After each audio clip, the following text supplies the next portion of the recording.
पुण्यात पुन्हा एकदा परीक्षेचा पेपर फुटलाय। सारथी, बार्टी, महाज्योती, सीईटी परीक्षेचा पुन्हा पेपर फुटलाय। त्यामुळे सावित्रीबाई फुले पुणे विद्यापीठ सेट विभागाचा गलथान कारभार समोर आलाय। पुण्यात वडगावच्या श्रीमती काशीबाई नवले अभियांत्रिकी महाविद्यालय केंद्रावर परीक्षा सुरू होती, मात्र विद्यार्थ्यांना परीक्षेसाठी झेरॉक्स प्रश्नपत्रिका देण्यात आल्या।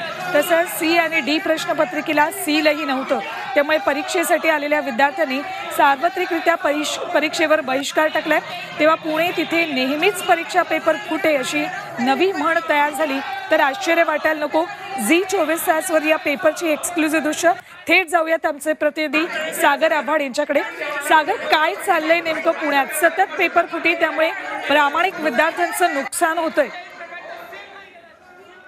यापूर्वी सारथी आणि बार्टीचा पेपर जो आहे तो 10 दिवसापूर्वी फुटलेला होता आणि त्यानंतर आज बार्टीने परीक्षा घेण्याचा निर्णय घेतलेला होता। आजही पुन्हा परीक्षा केंद्रावरती पेपर फुटल्याने विद्यार्थी आक्रमक झालेले पाहायला मिळत आहेत। या संपूर्ण प्रकाराची चौकशीची मागणी जी आहे ती होती। जर आपण पाहिलं तर सारथी बार्टी फेलोशिपसाठी हे विद्यार्थी मोठ्या प्रमाणावरती प्रयत्न करत असतात। त्यासाठी सीईटी पेपर असतो आणि सीईटी पेपर म्हणून जर अशा पद्धतीने जर भ्रष्टाचार होत असेल तर चांगले संशोधक कसे मिळतील असा प्रश्न जो आहे तो उपस्थित होतो।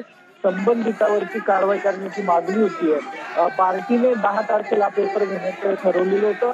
सावित्रीबाई फुले पुणे विद्यापीठातून जर अशा पद्धतीने पेपर फुटत असतील, हा फक्त सारथी बार्टीचाच पेपर नाही तर इतर पेपर ही या 15 दिवसामध्ये फुटलेले आहेत। त्या संदर्भात गुन्हे दाखल करण्यात आले आहेत। सागर, धन्यवाद या संपूर्ण माहितीसाठी।